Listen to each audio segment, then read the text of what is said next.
Давайте проведем эксперимент. Откройте Telegram и вбейте в поиск слово «Навальный». Пролистайте внимательно список каналов и чатов и посмотрите, как часто это слово встречается в ваших переписках и в каком контексте. А теперь то же самое проделайте со словом «Украина».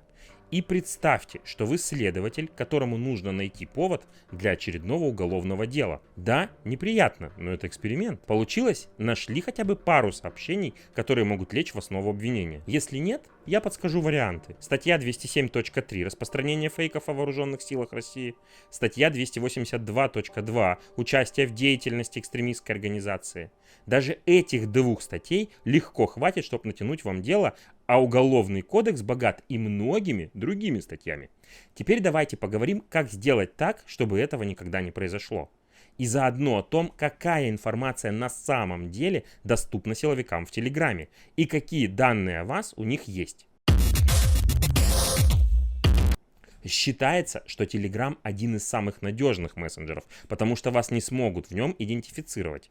Давайте разберемся. В декабре журналист-расследователь Андрей Захаров рассказал, что на жителя одного из регионов составили протокол о дискредитации армии. Причиной стал его комментарий под постом новостного медиа в Телеграме. Знаете, как полицейские его нашли? Они воспользовались специальным ботом для пробива информации, в котором можно ввести ник в Телеграме и получить номер телефона. Главное звено, которое обеспечивает надежность Телеграма, находится между ником и вашим номером телефона. То есть, если вы что-то пишете под своим ником, то вроде бы вашу личность установить невозможно. Для этого нужны хоть какие-то данные, а лучше всего номер телефона, который подтянет за собой все остальное.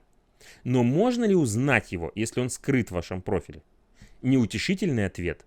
Скорее всего, да. Когда вы регистрировались в Телеграме, вы, конечно, вводили номер телефона, и если вы делали это до 2019 года, то, скорее всего, ваш телефон найти нетрудно. В 2019 году произошло вот что. Пользователи в Гонконге обнаружили дыру, которая позволяла сопоставить номера телефонов с никами. Если объяснять просто, то последовательным перебором телефонных номеров можно было вычислить ники конкретных людей в чатах. Естественно, это сделали не только в Гонконге. Разработчики отреагировали достаточно быстро и эту уязвимость убрали. Но номера телефонов вместе с никами, попавшие в эту утечку, уже вышли на черный рынок. Что происходит обычно с такими базами дальше? Они, что называется, обогащаются. Представьте, что в ней есть два столбца, в одном нике, в другой телефоны, связанные с ними. Зная номер телефона, можно довольно легко выяснить и другие детали. Домашний адрес, место работы, ИНН, вообще что угодно. Откуда? Тут вообще все просто. Вспомните, как много ваших личных данных есть хотя бы даже на госуслугах или других государственных сервисах. Утекают ли они? Безусловно. А что в итоге? А в итоге получается великолепная база, полная деталей, ник в Телеграме, телефон, имя, адрес, иногда еще и пароли. В общем, именно такие базы и ложатся в основу пробива. Достаточно знать о вас всего одну деталь из этого списка, любую. А с учетом той самой дыры можно по открытым чатам увидеть, кто какие сообщения писал. Но это, все, что я вам рассказал, это сложный вариант. А простой мы с вами обсудили в самом начале этого ролика. Силовики просто берут ваш телефон при задержании или обыске, открывают Telegram и без всяких помех находят все, что им нужно. Никаких баз, никаких пробивов, легко и просто. И на самом деле у нас, конечно, нет статистики, но чаще всего именно так и происходит в делах активистов, да и не только активистов. Что же делать? Давайте попробуем корректно сформулировать. Первое. Удалите свой номер телефона из профиля, если вы это еще не сделали. Это можно сделать в настройках.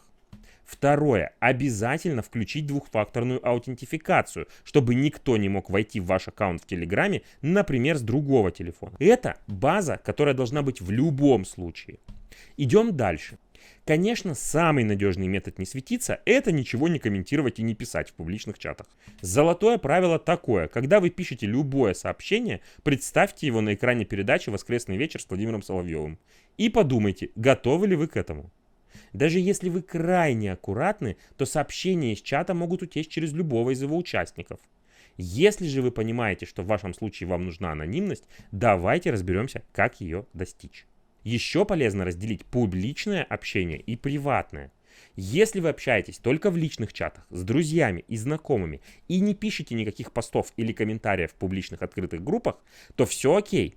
Но если вы хотите именно комментировать или общаться в общедоступных чатах, вам точно понадобится новый аккаунт. Заводить его нужно на номер телефона, который никак не может быть связан с вами. Поэтому покупку сим-карты в салоне отметаем сразу.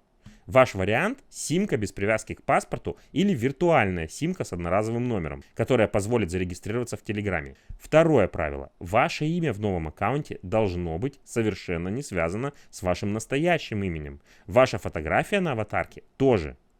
Телефон для этого аккаунта тоже в идеале, конечно, нужен отдельный, не тот, которым вы пользуетесь каждый день. Да, это все не очень удобно.